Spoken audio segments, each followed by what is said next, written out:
How great to have you with me this week. I'm so glad you're here. We'll just spend a few minutes thinking about working on sketching an answer to the question, what is the church exactly and what are we supposed to be doing? We've started to establish some of those things.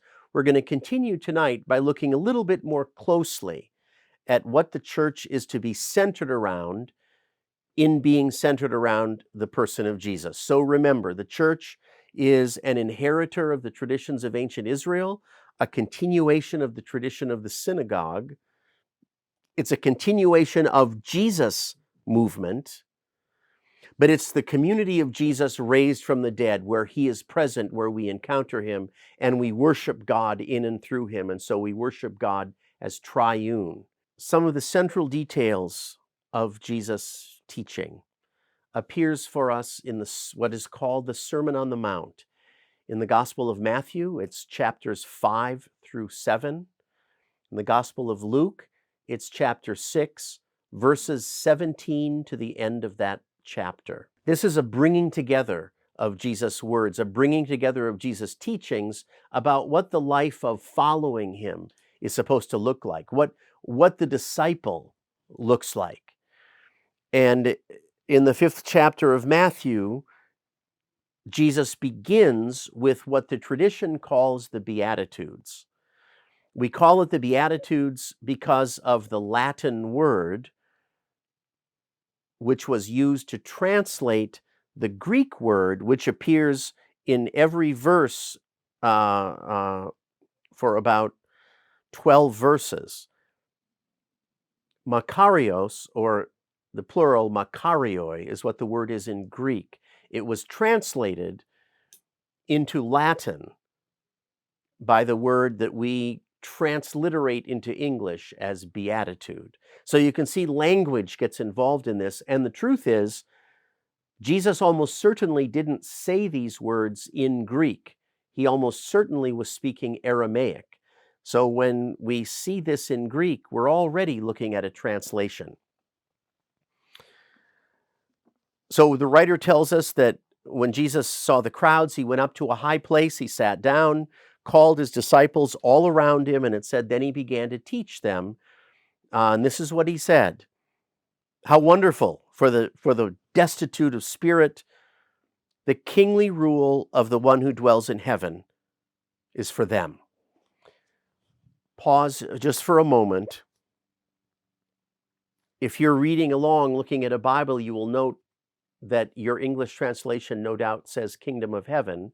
And literally, that is what the text says, kingdom of heaven.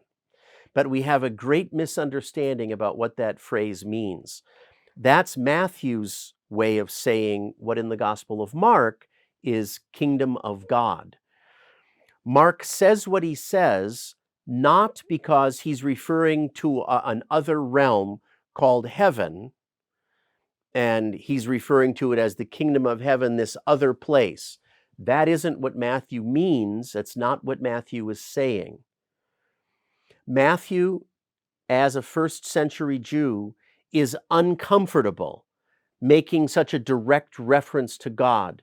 That was part of Jewish piety, part of Jewish reverence for God is an unwillingness to just throw the word God around very much.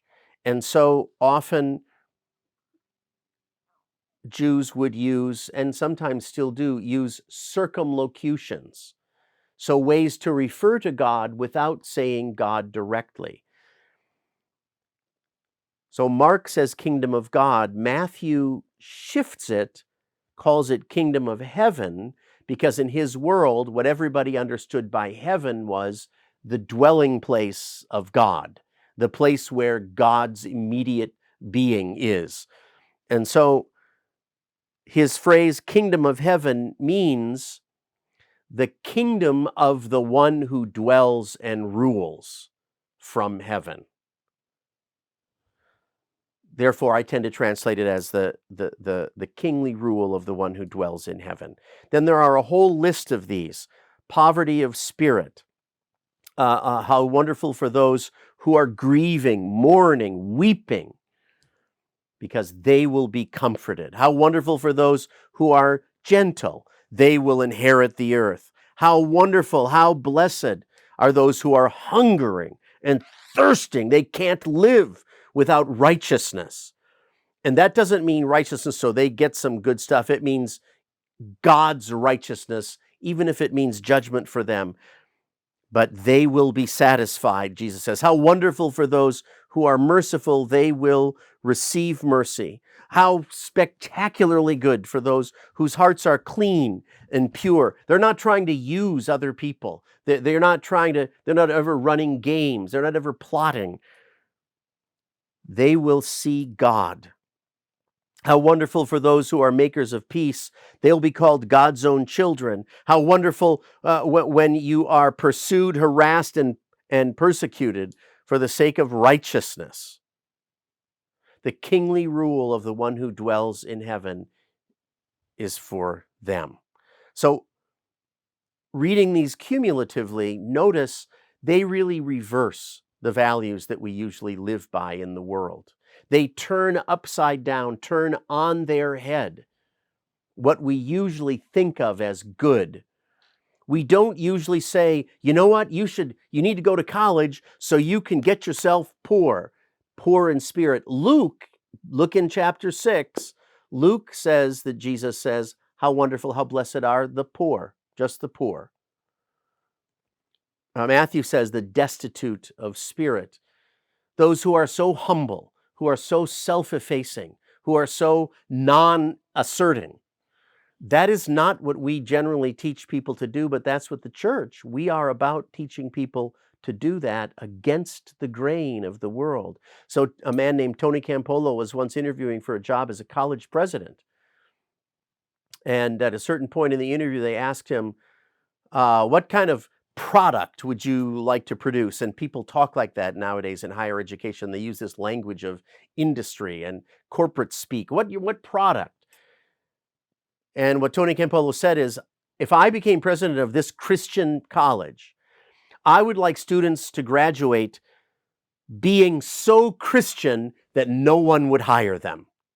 Well, of course, he didn't get the job, but he's deeply right about the ways of Jesus. These words, these beatitudes are deeply against the grain of what kids are learning in school, kids are learning in popular entertainment, kids are learning from the air we breathe in this culture. You don't learn, this culture doesn't say that the best thing is to be gentle and meek and merciful. This culture teaches you to be self-assertive. And even if you're an introvert, be extroverted and loud and make everybody happy. Jesus says, how wonderful, how blessed are you who are mourning, weeping, grieving. You will be comforted by God's coming. We say, oh, what? There's some problem with you if you're upset about the state of the world, about the state of people around you, about the things that happen to people, that somehow bothers you. You must be somehow sick. Just don't worry, be happy. Just smile it up, laugh it up. Jesus says, how wonderful, how blessed are those who know how to cry about the things that make Jesus cry, because they will be comforted. How wonderful if your hunger and thirst, the power of all of your desire is not for yourself, is not to get what you want, is not to accumulate goods and wealth and pleasure and happiness, but your very food and drink, your lust is for God's righteousness to flower and bloom in the world. But of course, at the heart of God's righteousness is grace.